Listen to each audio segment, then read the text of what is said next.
Hi, I'm Heather Smith and welcome to Cloud Stories, a podcast exploring the Accountech community.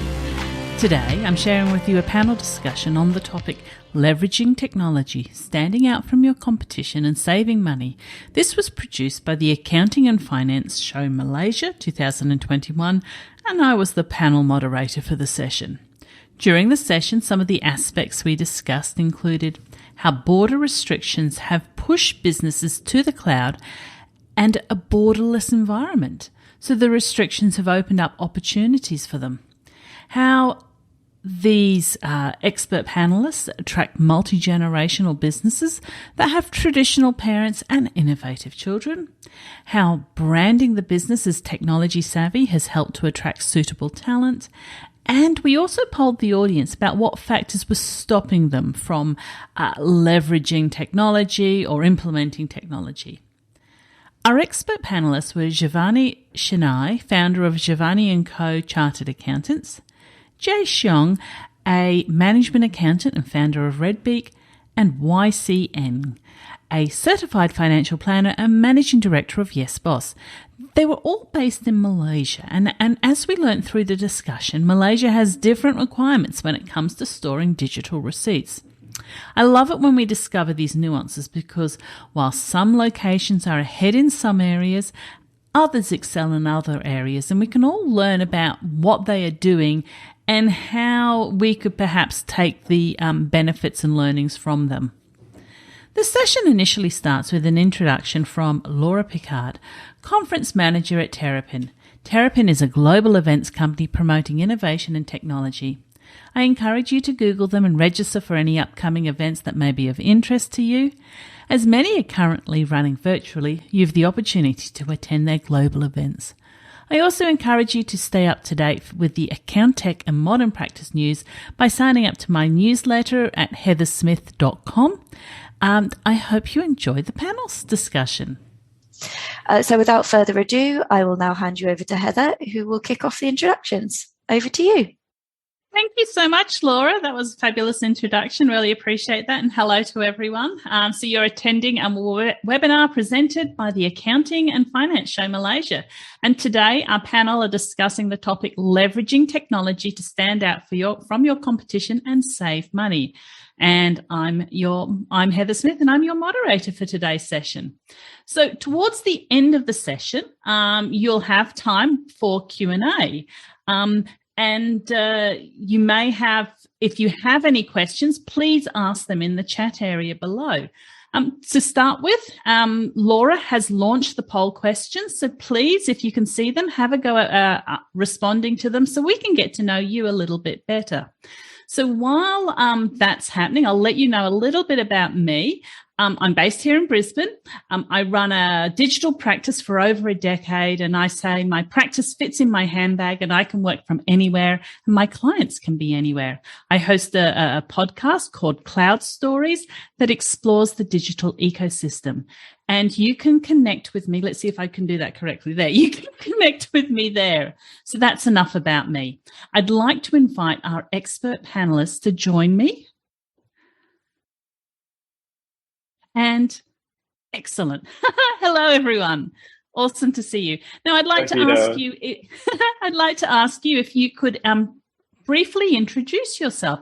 Can I ask you to let the audience know who you are, where you're from, what your practice looks like, how long it's been established, what size is it, and what size it is, and what sort of services you offer? Who'd like to go first? Sure. I just go first. Hi, good morning, everyone. My name is Jay. I'm running a virtual CFO services in Red Beak. So my firm is actually providing management reporting services to actually help the SMEs to have a best practices for a systematic financial management ecosystems. So I'm not an auditor. I'm not a tax accountant. So my firm is purely helping that along with my 4 colleagues to help the SMEs to have a very structured reporting and to facilitate the bridge between the auditors and the business owner and to help them to achieve a better and smoother workflows process in the reporting and compliances. Thank you. Jay, Okay.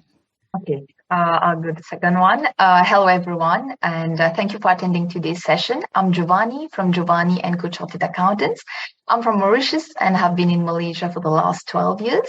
I'm a licensed auditor and an ICW Chartered Accountant with close to 10 years of auditing experience. I simplify accounting issues for SMEs and law firms in Malaysia. At Jovani and Chartered Accountants, we provide a range of services primarily focused on audit and accounting. So yeah, that's us in a nutshell. Awesome. Thank you, Shivani. And YC? Hi, just a brief introduction of myself. I graduated in US in degree of accounting and finance, plus my MBA in year 2010. And then when I moved back to Malaysia in 2011, I started out as part-time bookkeepers. And in year 2014 is when the cloud accounting software first entering Malaysia market. So this is when I moved all my clients into cloud accounting software. And then as my business grew, I incorporated cloud-based solutions in Berhad, also known as YesBoss, in year 2019. So currently, I'm with my staff, 4 persons, and then we help micro and SMEs to do their accounting in cloud. Yeah. Excellent. Thank you so much, YC, for joining us and for everyone for sharing what you do in your business so people can get a bit of better understanding of who you are. Now, while I'm waiting, hopefully everyone has had a go at answering those poll questions. And while I'm waiting for the responses, let me move on to the first question I have for you, which is it's still going. The poll questions are still going. So please jump in and respond to them. How do you use technology to stand out from your competition? Who'd like to go first? No, Jovani, you're on mute. That's how you use technology. Right. So from an audit perspective, we use audit software, and nowadays all the documents, the informations are provided by our client digitally. So we spend less time at the client's premise, and this has made this more efficient. And just to give you an example, before, for example, a file can take 1 month to complete, but nowadays with the audit software and everything available digitally, so we can roughly finish it in 2 weeks, I would say roughly, and this one is without compromising on quality. So that's one point. And the second one, I would say how we use social media to do our marketing nowadays. So, yes. Absolutely. So it's taking you half the time using the technology. Yeah. Absolutely. It's amazing. YC, would you like do you have anything to share with us there? So from the business owner perspective, so right now, the technologies in the cloud accounting software is totally different. For example, like right now, we can issue our invoice directly through our phone. And then when we get our bills, for example, if let's say right now we get a lot of soft copy from our suppliers, we just need to forward the emails into accounting software. And then all the suppliers' name, everything is there. And then imagine you travel a lot, you have a lot of receipt, for example, like your petrol and toll. You just need to use your mobile phone to just capture the expenses. And then when you get home, you just need to pay yourself like maybe once a week or once a month. And then the most important thing is right now is actually integrate with the banks. So right now the bank transaction is automatically flow into the accounting software. What you need to do is you just need to click OK to match it. And then in this case, most of my clients, they only need to spend about 5 minutes a day for their accounting. And then the rest of the time they can focus on their business. Yeah. Absolutely. Thank you. Yes, indeed. Peter, YC, and Jovani, the technology has greatly helped us. And particularly in myself is that I'm able to serve the clients actually outside of the country, where I'm currently based in Malaysia. I'm able to serve my clients based in Perth, Australia, because of the technology. And to stand out from that is that you are actually getting the privilege to go from a border restriction to a borderless environment. And of course, you are also compete with everybody around the world to provide the same services. Maybe someone in the US can do the same thing as you to provide someone in Singapore, rather than, we need to source locally. But of course, at the same time, technology will help you to save a lot of time, in your processing. But which means that the time that you save, you can actually better to engage with the clients more. I think this is how we actually try to stand out from the competition, is that we try to engage with our clients. Otherwise, we are not just leave them hanging on the side there while we do our work and then just go, hey, there's your report. Let's go. Yeah. So I think that, over the last 10 years, we can see that the purpose of using technology maybe 10 years ago was to driven the cost low. But I think today, after that pandemic, we are looking at using a technology is trying to differentiate what is your core competence to the clients. Yeah. I really liked what you said where about we moved from border restrictions to a borderless environment. Yeah. And that's kind of accidentally what has COVID, but technology has given us. And YC, you reminded me how I used to go traveling and come back with all of those paper receipts. And you don't need to do that anymore. You don't need to not claim everything. You can do it all as you're traveling on your mobile device. Now, we do have some responses to our poll questions. So let's just talk through these briefly. So you all have access to them in the chat area. So this just gives us a bit of an overview of who is watching here today. So how long have you been running your practice? Well, 33% of attendees are working within a practice, which is wonderful that you are coming along and taking this learning away with you from this session. No one's in their first year. Another third of you are in their second year in practice. And then the rest mainly are in their third to fifth year in practice, with a few who've been in practice 10 plus years. So that's a really interesting dynamic, both people working in practice and then sort of quite young practices there. So then let's have a look at the next one. So this is, where do you estimate you are on the digitalization journey? Where do you estimate you are on your digitalization journey? And going through this, what do you think about that? The responses there. Can you see them? So it's 22% of people think that they're early adopters, or believe or feel that they're early adopters. 56% early majority. 56%. And then 22% late majority. Does that where you feel that the people around you and your colleagues are? Yes, definitely. Especially when the pandemic started in Malaysia now, a lot of business owners now, they are actually looking to leverage on the technologies. Yeah. So this is what I observed from the market. Very interesting. Very interesting. And now, who was the person who suggested we have this? Was this Jay? Was this your question that you suggested? What factors are stopping your firm from leveraging technology? Yes. This was the question that I suggested earlier.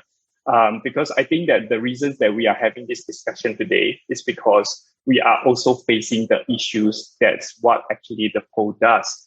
So I believe that, using technology is not something that comes for free. So it comes with a lot of cost, being a tangible or being an intangible cost. So I can see here that, 36%, they are wondering that the expenses are actually costing them, whereas the resources is the second, with the third coming to the talent, which I think it comes a bit close to what I think, but I will be slightly different, because nowadays when you talk about technology and expenses, pardon me to say that, if you think today technology is expensive, you should go back to 2010 and see how expensive the technologies are actually, and how can it be done, at that cost compared to a fraction of it that can done much beyond that.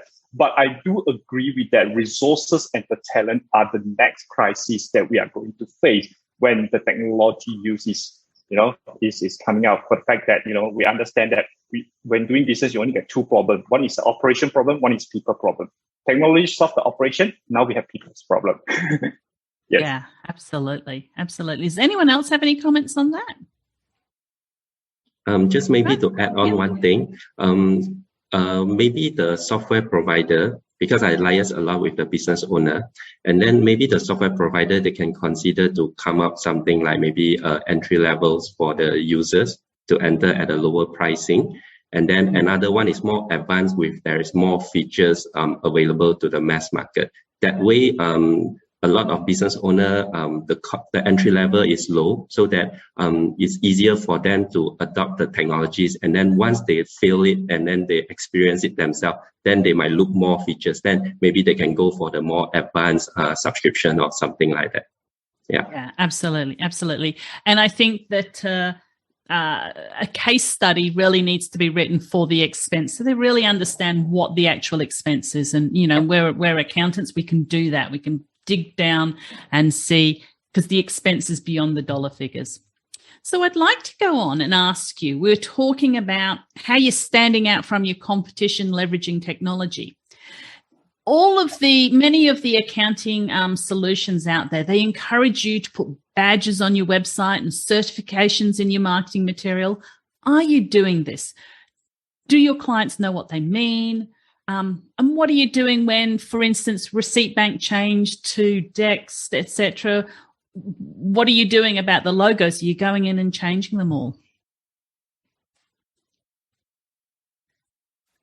So it's just to anyone? Yeah, just to anyone. Are you putting those logos on your website? Are you using them as branding?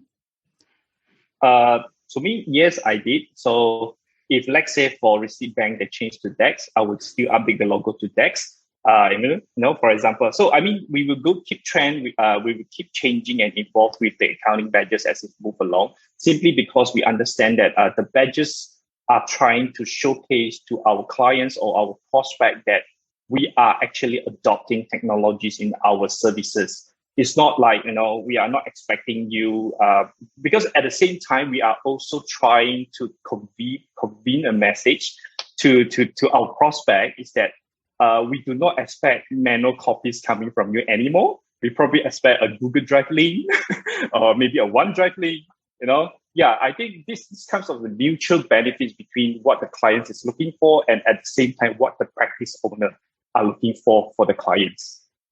Yeah. Yes. That's right. So sometimes when the clients see the logo, they will approach you and ask you like, oh, okay, what does it mean? And what are the benefits of using this technology and so on. So then when you explain that's get the attention, and they would want to know more, and perhaps they will go and read more about it or ask you about it. So yeah, it definitely helps, I would say. Excellent. Anything else to contribute there, YC? Just something to add on, something offline. So what we do is most of my business is actually getting through referrals. So what we do is right now we actually educate our clients like what are the service that we provide and then what benefit that you can. So when they experience it themselves, they feel very happy and they would like to share with their friends as well. So that's how the referral come in. And of course, clients don't know what they don't know. So after you understand what's their current situations and maybe what are the challenges they are facing, then you can show them what are the technologies that they can leverage on to actually help them solve their problems. Then they are very happy from that. Absolutely. So when you've gone on your digitalization journey, have you done it in a way where you took your clients with you, or you were taken by your clients on that journey? So did you drag them along, or did they drag you along? Okay, so maybe Jay start first. Sure. Yeah. No, it's okay. YC, you go ahead first.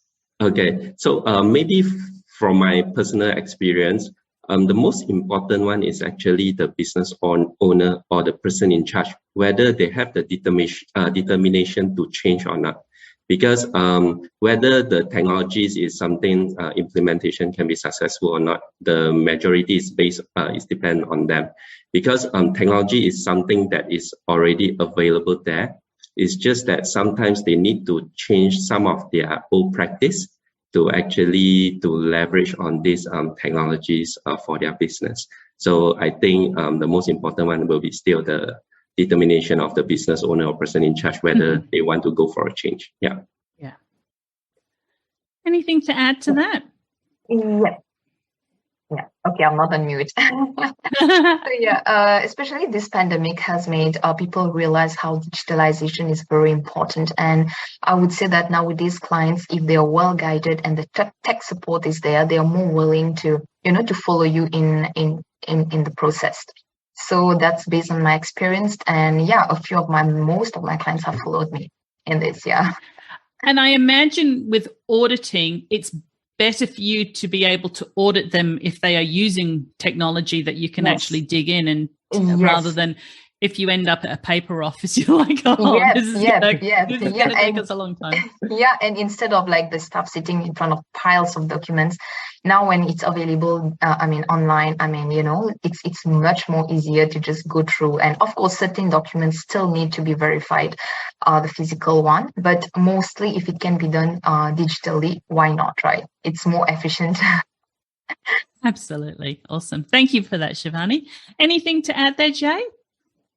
Yeah. I think I just up on top of YC and Jovani is that yes, I would love the clients to move with us rather than we move with them. Simply because we understand that if let's say we go the way that the client wants, so the result and the effectiveness of using the technology may not be very significant. Because YCT actually mentioned they don't know what they don't know, so we have to showcase them what they should know and what they should do.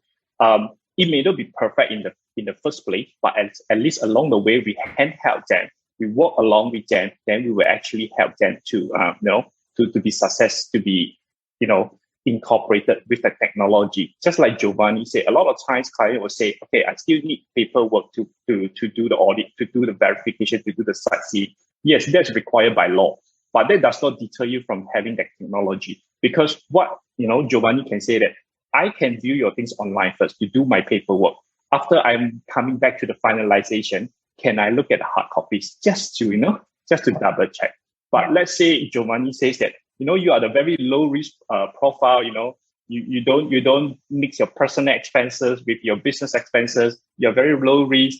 And, the scanned copy is actually a scan from a hard copy. Then, what I should actually refer to the hard copy when the scan online attached is actually coming from the hard copy, because it can't be coming from nowhere else. Yeah. So I think that sort of mindsets that we are trying to tell the owners is that, without the law's requirement, right? The way that we need to move forward with the technology is purely because we want to embrace the convenience and of course the fastest pace, and and so on and so on, with many, many benefits coming along.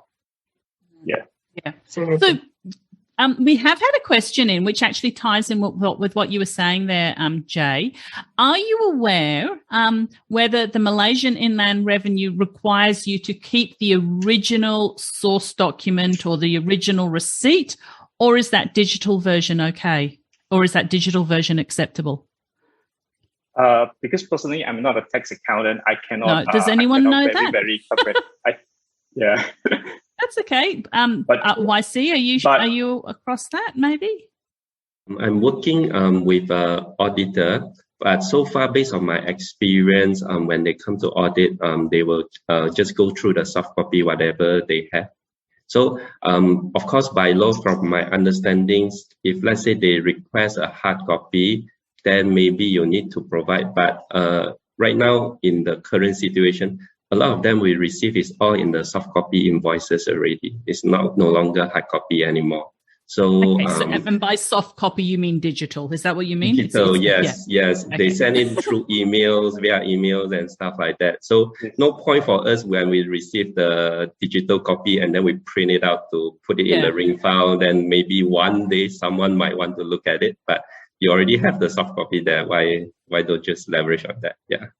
That's right. I agree with YC. It also depends on the materiality level. So basically, if something is very material, it's always good to keep the original, because you never know, they may come and ask you for the original one. But so far they're okay with the digital one. But I would also recommend you guys to keep the original one as well, just in case the material one. For example, donation, if you have a donation and you have the receipts, yes, keep it online. But if it's a very material one, you can just keep it as well in the file or something, especially agreements and all. But yeah. I'm sure that the Inland Revenue Authority will have some ruling on that, but I don't know that. But maybe we'll look it up and we can all ascertain that afterwards. So I'm keen to know what sort you're leveraging technology as part of your branding of your business. So what sort of clients are you attracting now? Are they tech savvy? Are they keen to get on board with the technology that you're using, or are they something different? Jovani, shall I go with you? Okay, sure. So I would say that the younger generations nowadays, like they are much more interested. I mean, they are well advanced and they are ready to learn and apply technology in the business. And I would say they are tech savvy and they want to incorporate this much more faster. And so this is what it is. And also I would say so I focus mainly on service sector, and I can see that the younger generation have already implemented this technology in their sector. Yeah. That's interesting. Jay or YC, what are you seeing out there about the clients that your business is attracting? Are they tech savvy? Okay, so maybe from my client base, I have clients that in their 20s and also have clients in their 60s. And then it's interesting to say that normally those business owners that they are not tech savvy, normally they will bring an accounting staff or maybe a personal assistant, whoever that are tech savvy. So this is how the business owner work. When there's something that don't know about, they will use the people to actually help them with their business. So very interesting to see that. Yes, absolutely. Yeah, I also have noticed that those in their 60s and all, they may find it hard for the transition, I would say. But if their children are with them, I think it's much more easier. Yeah, interesting. Anything to contribute there, Jay? If not, that's okay. Yeah, I mean, I just add a one or two lines is that I think we are all going to attract technology savvy clients. I mean, moving forward, there's no doubt about it. So I think that, no matter what we do, we will still attracting clients that expect us to be technology savvy as well. So, it ties back to the same question on the previous one was saying that, I mean, I think one of the poll questions that, whether the inland revenue needs to have original copy or not and things like that. Yes, I believe that, the law permits whatever the law says, right? But in terms of tech, it shouldn't be deter us from, going to serve the client and say that, okay, we should go for technology. Because at the end of the day, right, the digital copy has two kinds of version. One is system generated directly emailed to you. One is hard copy scan.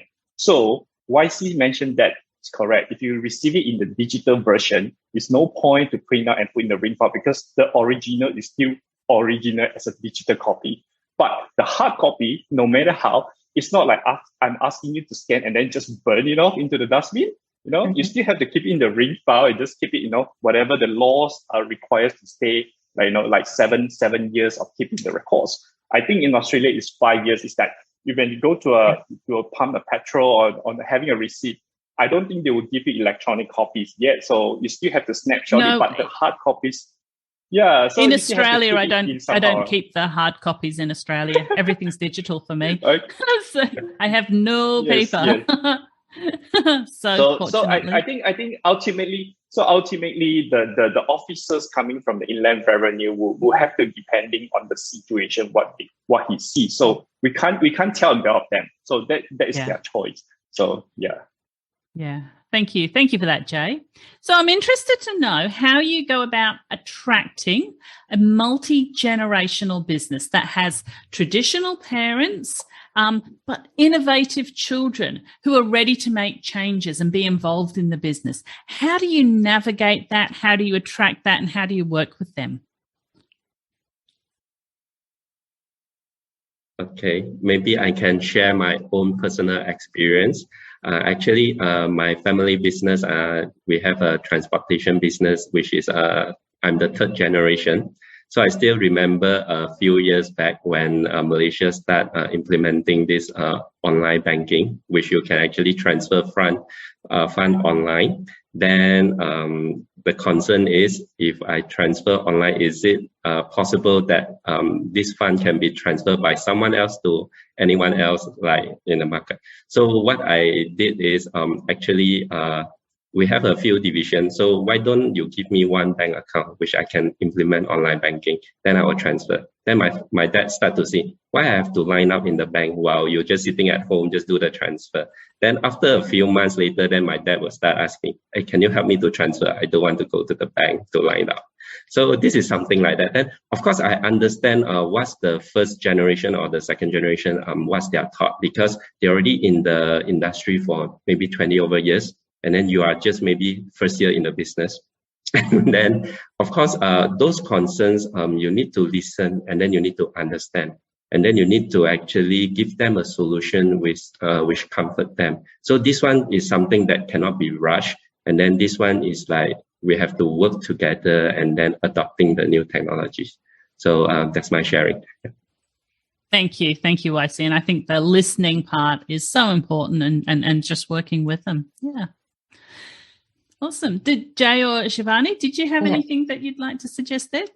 So we've seen like clients, like for example, where the parents like have been running the business and now the children took over, and they're implementing all the new technology and all.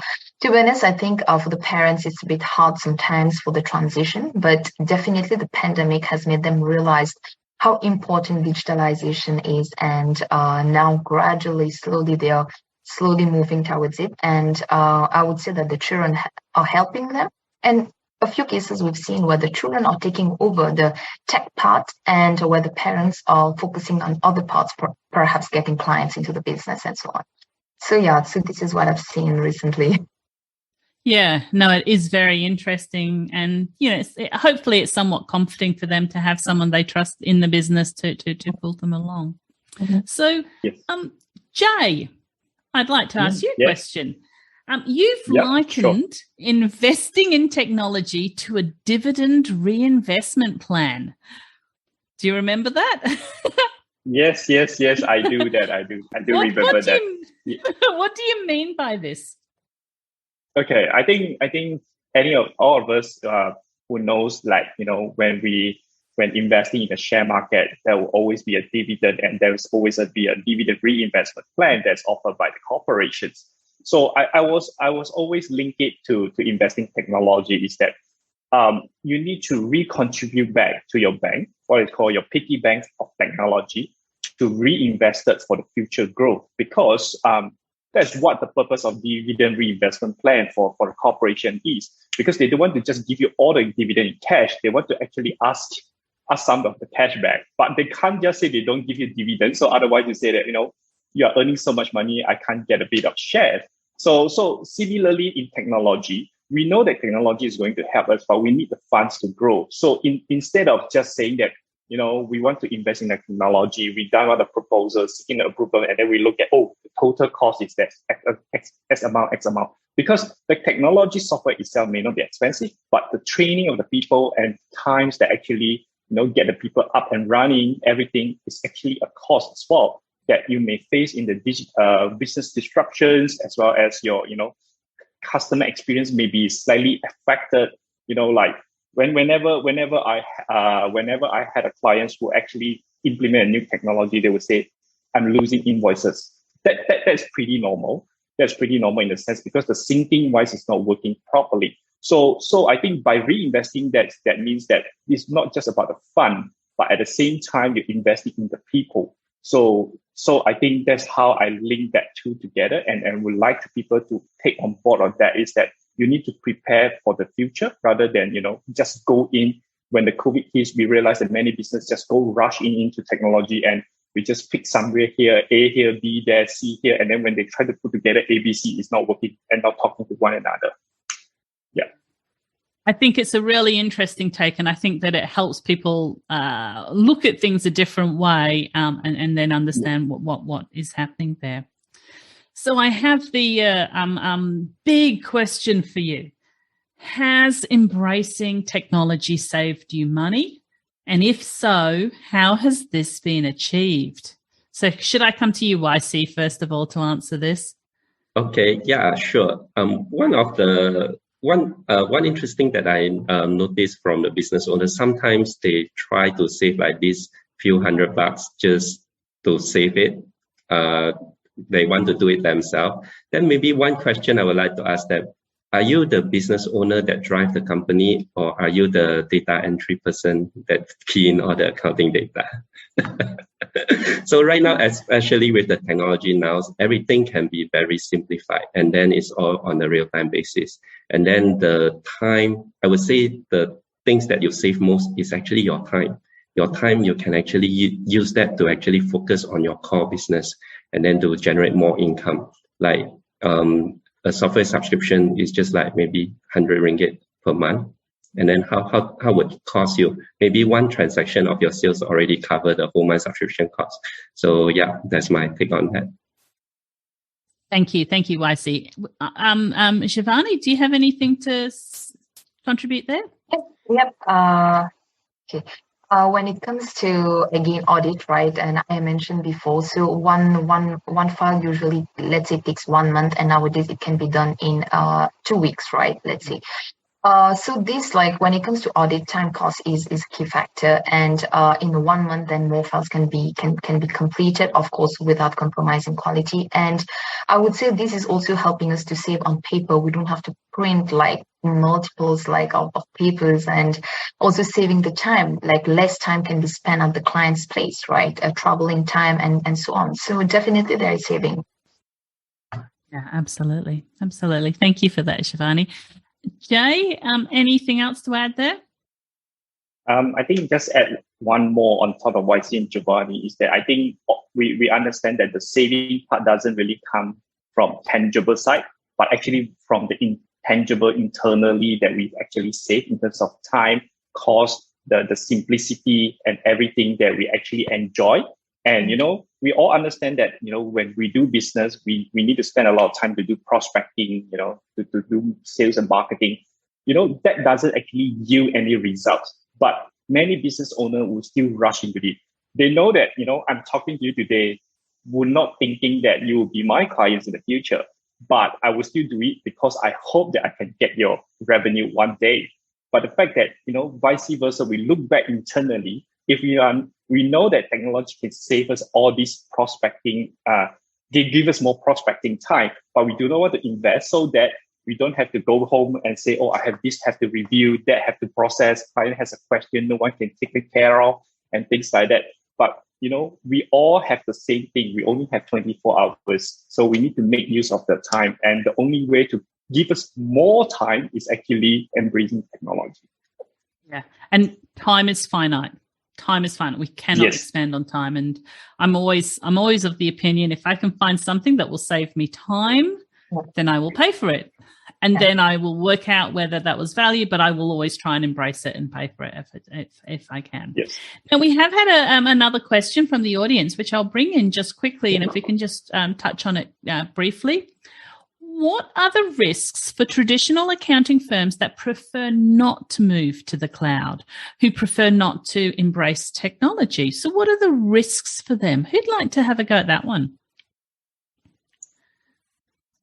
I will go first, guys. So I think the risks will actually much larger than the benefit itself. Is that I think the first key risk that we are talking about is stagnation. So that means your business will stop at that level. That means, let's say your capacity is to serve, let's say 30 clients at one go. And without embracing technology or moving it into the cloud, then you can only stick with that 30 and you only replace when one left and then you replace another. You cannot go beyond that capacity because there's no extra helping hands. So I always liaise with a lot of, a simple analogy is that if you went to a car yard to actually repair a tire, you no longer seeing the technician using the tools to unwind your bolt nuts to change the tire. They are using the driller and the unscrew driver because simply it's just fast. So, and similarly, today we are telling people who doesn't want to go to cloud is that I doubt that you guys right now want to ride a bicycle to move from point A to point B as opposed to driving a car. A lot of concern I get always from the clients about the online cloud security, but I always tie back to the accident theory. So we drive on the road and we know that there will be accident. We still drive. But, we go to the cloud, we expect that there will be the cybersecurity issues. Definitely, because crews love to go where people goes, and that's where they get their money from. So you never see a cruise going to somewhere that there's no beyond. So, very early in the days, they always say, Apple product doesn't get virus because the Windows product does get virus. This is where the hackers go. So I always align all these theory and pull this string together to tell my clients that why you should move to cloud. It doesn't guarantee that you'll be safe, because I can't guarantee you'll be safe. But the software provider and everyone else who's on the cloud are trying their best in capacity to secure your data. And at the end of the day, I always say myself, I always laugh at myself, I'm not famous enough for the crew to take my data to use it wisely, as opposed to a celebrity or so on. So really, the risks are actually much greater than not going onto the cloud. That's from my perspective. Yeah. Thanks. Yeah, I like that. Another analogy to are you going to drive a car? You're opening yourself up to car accidents, and it's about being protective if that's what you feel the risk would be. Definitely. I know that when I first went on the cloud, which was sort of a combination of Xero and Receipt Bank, within that first 18 months, I tripled my client base, which was I wouldn't have been able to do without the automation and integration that the technology gave me. And I'm now competing with someone who wasn't able to triple with their client base at that time. So let me move on to the next question, because we've got some more interesting questions to cover, and we're running out of time. Please, if you're watching, ask questions in the chat area so we can bring them in. Let me ask, there's a global talent shortage. Has branding your business as technology savvy helped to attract suitable talent and potentially reduce hiring fees? Okay. Jovani, go first. Okay. I would say yes, definitely. So basically, you're attracting the new generation and the new talents, and these people are ready to learn and apply it. And so, in that way, yes, I would say. And in terms of hiring fee as well, nowadays, instead of getting recruiters and all this thing, you can just do a marketing or a shout out on social media, example, LinkedIn, and you can get a potential candidate from there, right? Yeah. So, yeah. Absolutely. That's very interesting to hear. And YC, you had something to contribute there? Yeah, just to add on to Jovani. So, right now, the new generation, they all grow up with all the technologies surrounding them. So imagine if, let's say, they got a job and then they come to the office and then what they see is all the ring files sitting on the table. Do you think they will continue to work, or they will say, I'm sorry, I go to the wrong office, maybe see you later? Yeah, so this is something that a business owner need to think about, because we are actually moving into a new era. Everything is already new. Yeah.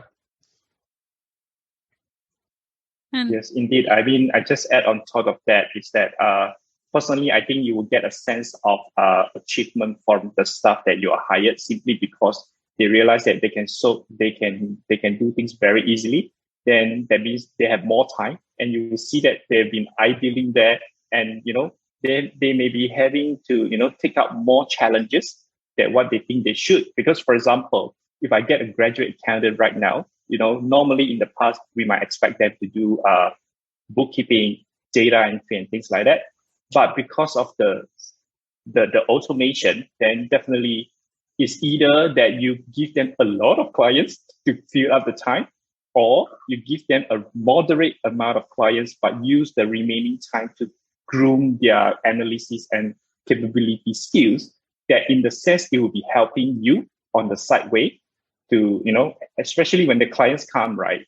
I can't be attending simultaneous call at the same time, and where if your colleagues are able to being that stepping stone and step up to attend the client yourself, is actually a good achievement and a good development for them as well. Thank you, everyone, for your responses there. So, Jovani, you posted in the past on LinkedIn about technology and automation incentive grants that are provided by the Malaysian government. So I'm interested. I realise those ones have expired. The cutoff date has happened for them. But for people listening in, what sort of grants and incentives are out there? Where can people find out about them? And what direction should they be looking at? When it comes to that, the other one expired already. So it was basically a grant that was given to SMEs, service companies, to automate their business processes and move towards digitalization. So this one, I think, expired end of September already, but we do have others available, and they can always check the budget 2021 financial aid for SMEs. They can just Google it, and they can find whatever is available for now. So yeah, and sometimes it's also published under MDEC, yeah, correct. And it will be available there. For the previous one, the smart automation, it was on MDEC. But for the rest, they can always check it out on Budget 2021, financial aid for SMEs. Excellent. So I would encourage anyone listening in, if you've not heard of that, to go and jump in and have a look at that. Do you have any other options there that you know of, Jay or YC, that people should be looking at to access any grants out there that might be available to them? For those business that are in Selangor, there is also another grant called CDAC, so they can apply for that as well. Yeah, that's right. Yeah, so it's interesting because some like I know some of my own colleagues, they tap into grants all the time and just chip away at them. So it is worth being aware of them and sort of putting some effort into getting them. If as we saw at the beginning, the poll was expenses was the main barrier, and a grant can help with the expenses there. Yes, and there are a few criteria that they can always check it out and see whether it matched for the business, and they can just apply for it. Yeah, and typically, once you've applied for one, the next application is kind of easier because you know the process. Yep. So hopefully. So I'm interested in knowing for everyone, how do you assess a technology solution will be the right fit for your practice? I would say scale. So if you know you have many clients, I would say like that's the right time to just jump in and just get technology in. But if you're like just a few clients only, like 5-10 or something, because technology is quite expensive. I mean, it is not affordable by everyone. So I would say it depends on scale. That's from me. Excellent. Thank you for that, Jovani. Any other comments there, Jay or YC? How do you go about assessing it's going to be the right fit for your practice? Maybe I just go. Yeah, Jay, go first. Yeah, go ahead. Okay. Yeah, basically to me, I'm just trying.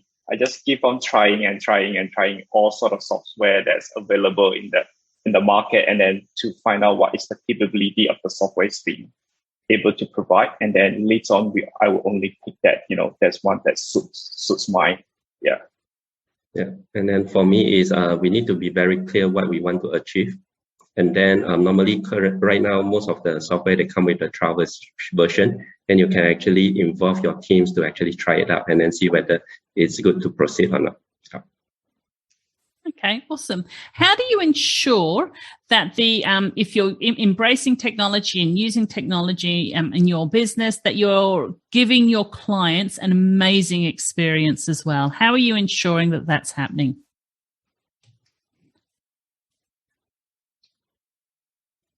I think to me, the experience will be the intuitive response on the answer, because a lot of times I think the clients and we as a practitioners will know that we cannot think every answer in our head, especially we got so many clients, we don't know what accounts that you're talking about. But at the same time, if you actually get a phone call asking a question, because it's a phone call, so they don't know that you're actually browsing your iPad or your phone, and looking at their profiles. And if their profiles are with the data all up to date, you're able to give them a quick response. It's not something like, in 2 minutes after a quick research, just to look at, sometimes they just need to ask you, what is my net profit like on 30th of September? Then they'll just drop it and see, because they just didn't know the figure, but they doesn't want to know like we using Zero, or for example, right, client do have access to the Zero itself. Zero is very easy and accessible to use, but the fact that in a lot of clients, when in our real environment, is that client never actually access their own Zero account, but they rather just call you and then you actually access it for them and give them the figure. Yeah, so this is what this is, and they find this experience is amazing. Yeah, that's cool. Yeah. And YC, for you, how do you ensure your clients are having an amazing experience? Okay, so what I'll do is I'll actually do a discovery call about 5 minutes with the clients, understand what's their current challenges are, and then what's their current practice. And then I won't tell them what technologies is available for them at that moment yet. So if let's say the client is a good fit for the cloud accounting software, for example, then I'll schedule another sessions for a demo through Live. That's when I show, okay, with the current practice, with these technologies, now you can save this amount of times, and then how convenient is it? And then this is where you give a boom for them. And then normally the client will ask you, can I start immediately? Can I start with the trial or something like that? Then that's how I onboard my clients. Awesome. Thank you for that, YC. Now we're coming to the end of the session. So thank you so much for being with me here today. What is one practical tip you wish you knew at the start of your digitalization journey? One practical tip to share with our audience. Can I start with you, Jovani? And if I go Jovani, YC, Jay for that. Okay. Okay, how I wish that all my clients were tech savvy. It would have saved us much more time. And some of them have already moved towards digitalization, but still a few not yet. And my tip will be advise your client to go digital. Okay, and being proactive and fast will make you adapt quickly. So that's from me. Thank you. And then YC? All right, I would say every one of us, we only have 24 hours a day. So leverage on the people you have and also leverage on the technology. This is how you can actually leverage your business in a multifold times. I wish I knew it earlier, then I will be in a different stage by now. Thank you, YC, giving away your secrets. And Jay, finally. Yes. I think embracing technology is something that we all wish that we have in our own organization. But at the same time, to actually fully see the results and the effectiveness and efficiency, of course, the most practical thing that we all read is that those people who work with us are actually embrace the technology, because that way we will actually truly enjoy the benefits, not just for myself, but also for the clients or even the suppliers, because that way we can all within that ecosystem and we can all enjoy and reaping the benefits of using the technology. So, I know that technology evolves all the time. Things are improving. So one last thing that we always need to embrace is that always be open-minded to say yes to the technology and try. Yeah. Always say yes to that technology. That's a great way to end us on. Thank you, Jay. So I'd like to thank all of our guest panelists here today, Jovani Reddy, Jay Shong, and YC Eng, and everyone at the Accounting and Finance Show Malaysia 2021. Special mention to Laura Binns and Laura Pickard, who assisted in the development and production of the webinar. I'd like to encourage everyone to connect with my fellow speakers and I in the Conference Hub and on LinkedIn. Thank you for attending today's webinar presented by the Accounting and Finance Show Malaysia 2021. Today's topic was leveraging technology, standing out from your competition and saving money. I'm Heather Smith and I've been your moderator for today's session. Thanks for listening to the discussion on leveraging technology, standing out from your competition and saving money, produced by the Accounting and Finance Show Malaysia 2021. I'll post a link to the articles I suggested as research or reference during the discussion on my blog at Heather Smith Small Business. I encourage you to connect with the panelists on LinkedIn. I wonder what factors are stopping your firm from leveraging technology, and do you include accounting technology badges and certifications in your marketing material? Let me know. You can find me on all social media at Heather Smith AU. You've been listening to the Cloud Stories podcast. I encourage you to subscribe and leave a 5-star review so other people can find this podcast.